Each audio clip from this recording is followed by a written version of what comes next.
Қайырлы кеш достар, қалайсыздар?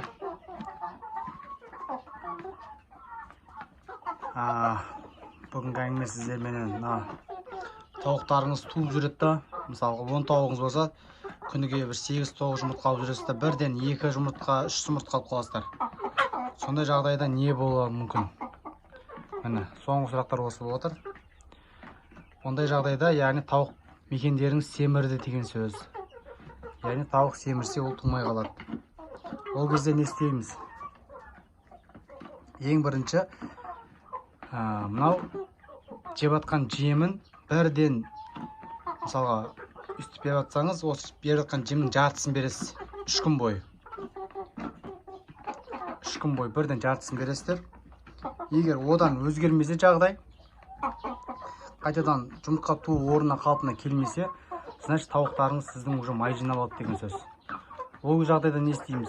Ол кезде мысалға үстіп жемді бересіз да, сосын кейін жем таусылғаннан кейін мысалға жаңағы аз жеміңіз азындай берсеңіз әбеткен таусып қалады. Сөйтесіз да жемді осы келесі сутка, келесі азанға дейін, таң атқанға дейін жем бермейсіз. Яғни тауықты аш қоясыз. Міне. Тауық азанға дейін аш тұрады.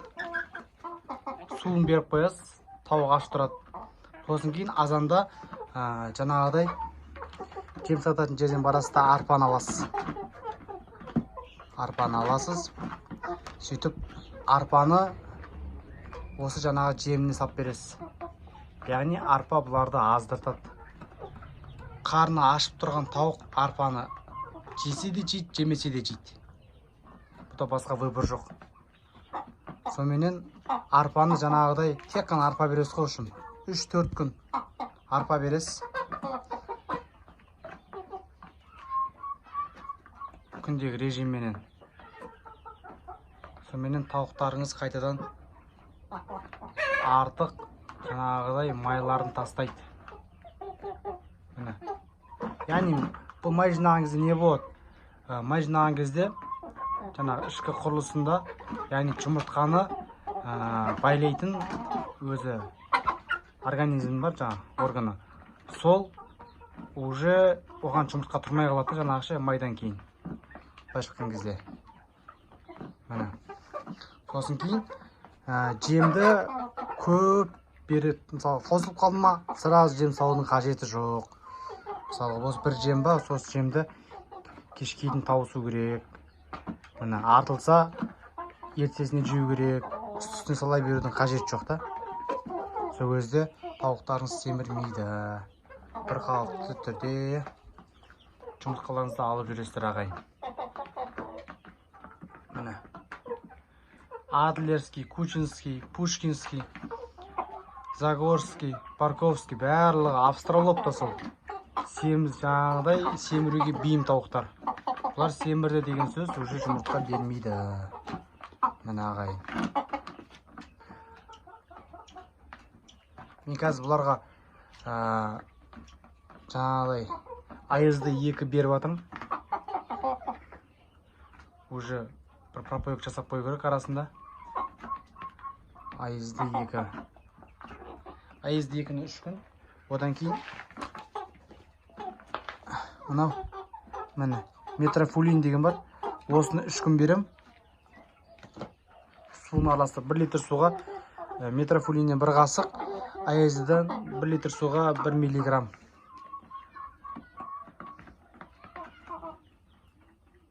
Міне.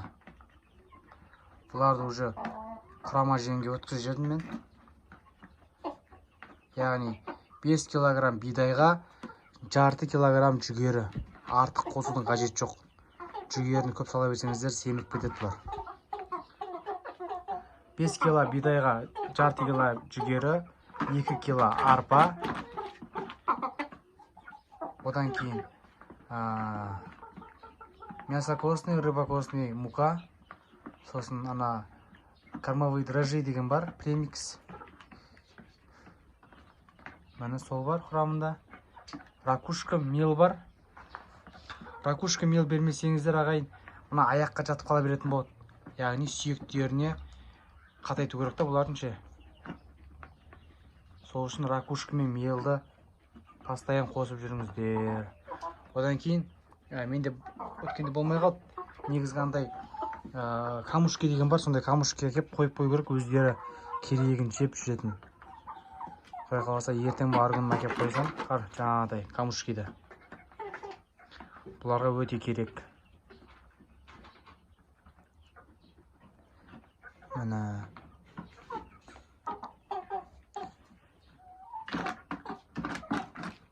Үсті бір қалыпты өсіп жатыр.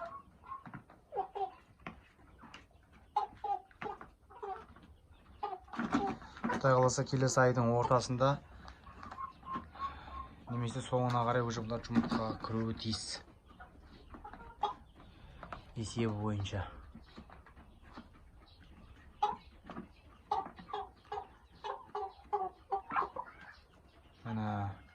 Одан кейін қазір құстар ауырып келеді, сол үшін қарап жүріңіздер. Пометтарына қараңыздар. Егер ауру құстар келетін болса, қазір өткенде бір жағдайлар болып жатыр, маған видеоға жіберіп жатыр. Тауықтары қан құсып жатыр да.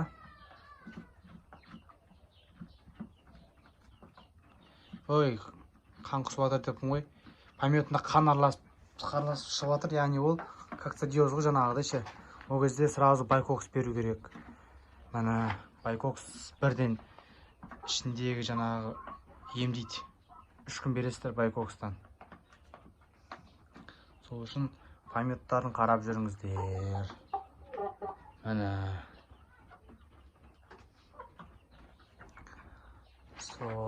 Одан кейін тағы қандай сұрақтар болып жатыр менде.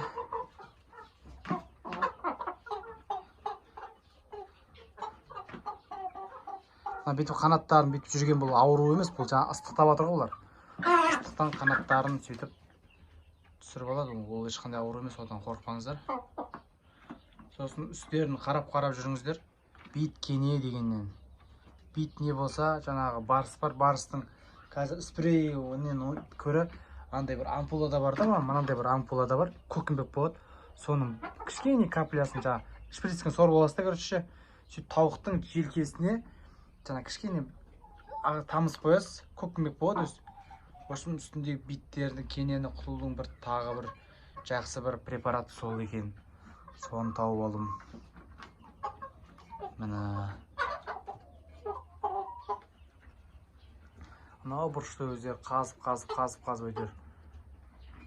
Сол жерге барып жатады, ыстықтаса.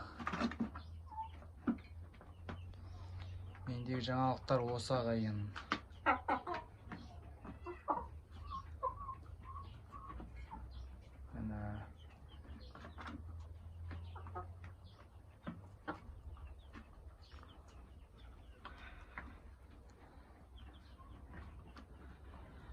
Сұрақтар болса комментарияға жазып қойыңыздар, жауап беруге тырысамын. Осы жаңалығым.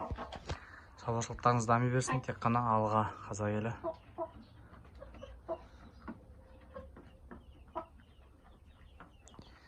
Және сөз соңында айтарым, бұл тауық деген көзге көрінбейтін байлық деп аталады екен. Бұл тауық көзге көрінбейтін байлық екен ағайын.